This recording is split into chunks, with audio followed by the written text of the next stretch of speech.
இந்தாமா இன்ஸ்பெக்டர் ஐயா கூப்பிட்டு கேட்க போறாரு. எங்க திருடுன, என்ன நடந்துச்சு, என்ன சமாச்சாரங்கிறது ஒழுங்கா பதில் சொல்லு. ஓ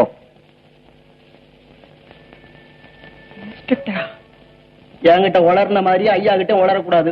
ஒழுங்கா பதில் சொல்லணும்.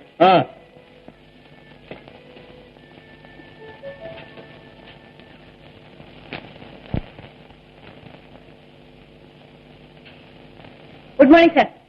என்னம்மா உன் பேர் என்ன? எந்த ஊரு? யாரும் ஊரே யாவரும் கேளீரே. என்ன உளற? உன் ஊர் எதுன்னு கேக்குறேன். வீட்டூரை விட்டு நேற்றூரில் புறப்பட்டு காலையூரில் சிக்கி மாலையூரில் தவித்து இரவூரில் இன்னல் பட்டு இப்பொழுது கடமையூரில் நின்று கொண்டிருக்கிறேன் தேவா. என்ன நாடகமாடையா?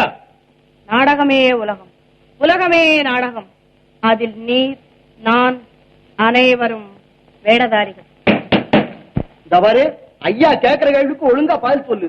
இல்ல சிறைச்சாலையில போய் கம்பி என்ன வேண்டி இருக்கும். சிறைச்சாலை என்ன செய்யும், என்ன செய்யும், செய்யும். என்னம்மா பாட்டா? இல்லை, வசனம் பேசுகிறேன்.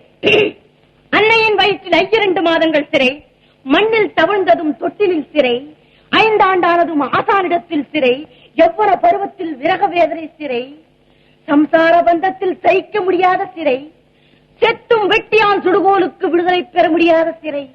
அண்ணா ஐயா, அதை விடவா உங்கள் சிறைச்சாலை பெருது? என்னம்மா உன் ஊரையும் பேரையும் கேட்டா உளர்ற, நாடகம் ஆடுற, பாடுற, சிரிக்கிற, என்ன இது? என்ன அழுகையா? பின்பென்ன சுவாமி, அழகு தமிழில் உங்கள் வினாவிற்கு நான் விடையளித்தேன். அதை உணராமல் நான் உணர்கிறேன் என்று குற்றம் சாட்டுகிறீர். இதை கேட்டு எமது நெஞ்சு பொறுக்கவில்லை. 172 அப்படி என்னையா அது? சந்தேகத்துக்கு ஒரு கேஸா இது? சந்தேகம் இல்லாத கேசியா? அந்த பொண்ணுக்கு பைத்தியம். பைத்தியமா? நீ ஒரு பைத்தியம். அது சாயந்தரம் வரை இங்க இருந்தது. நம்ம எல்லாருக்கும் பைத்தியம் பிடிக்கும். உள்ளது சார். அதனால பைத்தியக்கார ஆஸ்பத்திரி டாக்டருக்கு ஒரு லெட்டர் கொடுக்கறேன். அந்த பெண்ணை கூட்டிட்டு போய் சேர்த்துட்டு நீ நல்லபடியா வந்து சேரியா? ஆமா சார், சாயந்தரத்துக்குள்ள இவரை அட்மிட் பண்ணிடுங்க, இல்லன்னா கேஸ் தாங்காது.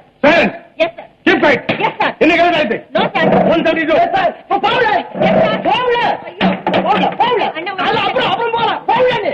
போகல. ஏன் கட்டறேன்? போகல. நான் போய் உள்ள.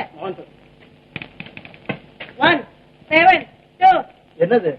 தம்பி என்ற 1 7 2. 1 + 7 7 + 2.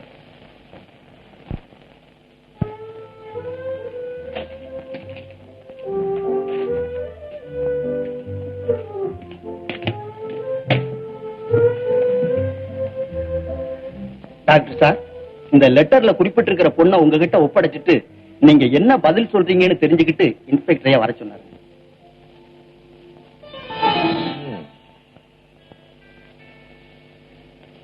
இந்த பொண்ணுக்கு யாராவது சொந்தக்காரவங்க இருக்காங்களா? தெரியாது சார். என்ன காரணத்தினால இந்த பொண்ணுக்கு சித்த சுவாதீனம் இல்லாம போச்சுங்கிறதாவது உங்களுக்கு தெரியுமா? ஒண்ணுமே புரியல சார். அந்த பொண்ணை நாங்க கொண்டு வர்றதுக்குள்ள பட்ட பாடு இருக்கே, அடே அப்பா. ஏன் சார், இந்த ஒரு நபர்கிட்டயே நான் இவ்வளவு கஷ்டப்பட்டனே, நீங்க இவ்வளவு பேரையும் வச்சுக்கிட்டு எப்படி சார் சமாளிக்கிறீங்க? அது எங்களுடைய கடமை. இருந்தாலும் ரொம்ப பொறுமை வேணும் சார். உண்மைதான். புத்தி சுவாதீனம் இல்லாதவங்க கூட பழகிறதுக்கு ரொம்ப பொறுமை வேணும். அதை விட கருணை வேணும். ஒரு சமயம் சந்தோஷமா பேசுவாங்க, இன்னொரு சமயம் வாய்க்கு வந்தபடி ஏசுவாங்க. ஒருத்தரை ஒருத்தர் அடிக்கிறது உங்க சட்டப்படி குற்றமா மதிக்கப்படுது. ஆனா அதே தவிர இங்க ஒருத்தர் செஞ்சா குழந்தைகள் செய்த விளையாட்டுத்தனமா மன்னிக்கப்படுது. உங்க உலகத்துக்கும் எங்க உலகத்துக்கும் ரொம்ப வித்தியாசம். வெளி உலகத்துல இருக்கிறவங்க எதிர்காலத்தையே எதிர்பார்த்து வாழ்றாங்க. இங்க இருக்கிறவங்க இறந்த காலத்திலேயே நிக்கிறாங்க. பொதுவா இந்த காம்பவுண்ட்குள்ள வந்துட்டா யாரு பைத்தியம் யாரு நல்லவங்கன்னே தெரிஞ்சுக்கிறது ரொம்ப கஷ்டம். டாக்டர் சார், உங்க பேச்ச கேட்டுக்கிட்டே இருந்தா போதும் சார். எவ்வளவு புத்தி மாறாட்டம் உள்ளவங்களும் பழைய நிலைக்கு வந்துருவாங்க சார். அந்த பெண்ணுங்க வெளியில உட்கார வச்சுக்கேன் சார். கூட்டிட்டாங்க. Yes sir. விமலா, அந்த 82வது நம்பர் பேஷண்ட்டுடைய நிலைமை எப்படி இருக்கு? இப்ப பரவாயில்ல சார், இருந்தாலும் ரொம்ப கஷ்டம். ஆஹா, கஷ்டங்கிறதுனால தானே நம்மள வேலைக்கு வச்சிருக்காங்க. ரொம்ப ஜாக்கிரதையா பொறுமையோட ட்ரீட் பண்ணும், தெரியுமா? சரி டாக்டர்.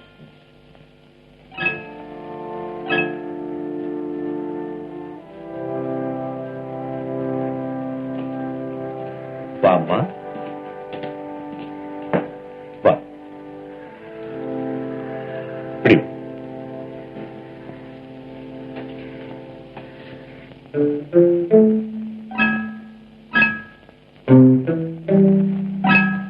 நீ யாருமா?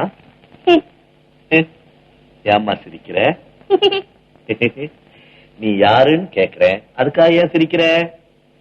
சிலர் சிரிப்பார், சிலர் அழுவார், நான் அழுது கொண்டே சிரிக்கின்றேன்.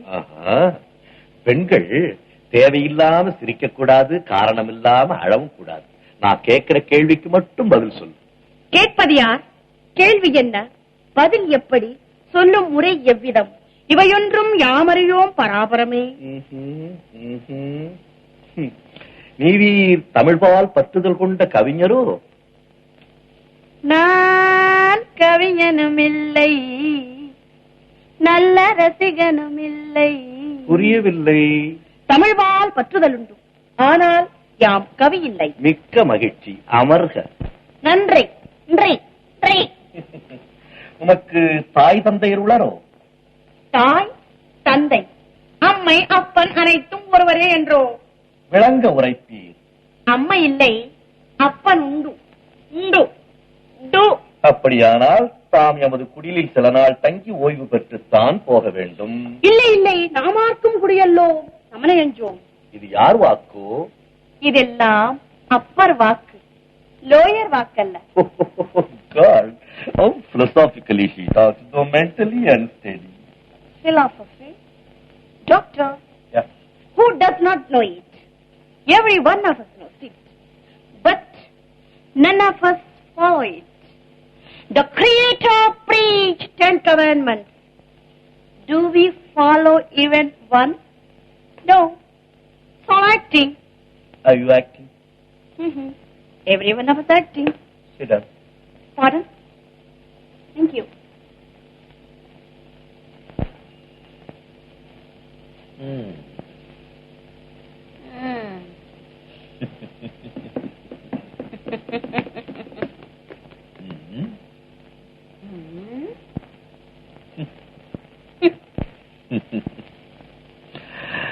ஆண்டவா, உன்னுடைய சோதனை சமயத்துல அளவுக்கு அதிகமாவே போயிடும். ஆண்டவனா, அவன் எழுதி அரங்கேற்றம் செய்த நாடகத்திலே எத்தனை எத்தனை பாத்திரங்கள், என்னென்ன சம்பவங்கள். தாயற்ற பறவை ஒன்று தந்தையின் ஆதரவில் வளர்ந்தது, பிறகு சிறகு முளைத்தது, ஓடிவிட்டது. ஏன்? தலைவனை தேடி. அவன் கூட்டுக்குள்ளே சென்று பார்த்ததும் குழப்பமடைந்து விட்டது. எதனால்? அந்த வீட்டுக்குள்ளே தலைவன் இல்லை. பிறகு ஐயகோ என்று அலறியது. எதற்காக? பெண்ணாக பிறந்து ஏமாற்றத்திற்காளாகி வஞ்சிக்கப்பட்டு விட்டோமே என்று. அதன் பிறகு நல்ல பறவை ஒன்று ஆதரவு காட்டியது. ஆனால் அங்கிருக்கவும் அந்த பெண் பறவை விரும்பவில்லை, அங்கிருந்து பறந்தது. உண்மை உண்மை. அதன் பிறகு கொடிய மிருகத்திடம் சிக்கி அங்கிருந்தும் தப்பித்து ஊர்காவலிடம் அகப்பட்டு சித்தம் தடுமாறி செய்வதறியாது சிந்தனை இழந்து பித்து பிடித்த நிலை பேசுகிறது, சிரிக்கிறது, அழுகிறது, பேசிக்கொண்டே இருக்கிறது. அம்மா, இனிமே நீ வருங்காலத்தை பத்தி தான் யோசிக்கணும். கடந்த காலத்தை திரும்பியே பார்க்க கூடாது. அதுக்காகத்தான் ஆண்டவன் முகத்தை முதுகு பக்கமா வைக்காம முன்பக்கமா படைச்சிருக்கிறார். What a wonderful example. புதுமையான விளக்கம். May I know your name, Doctor? Karunakaran. Glad to meet you. Oh my. சுந்தர பறவை, என்னை கூண்டில் அடைக்காதீர்கள். சும்மா வாங்கம்மா. ஐயோ ஐயோ ஐயோ.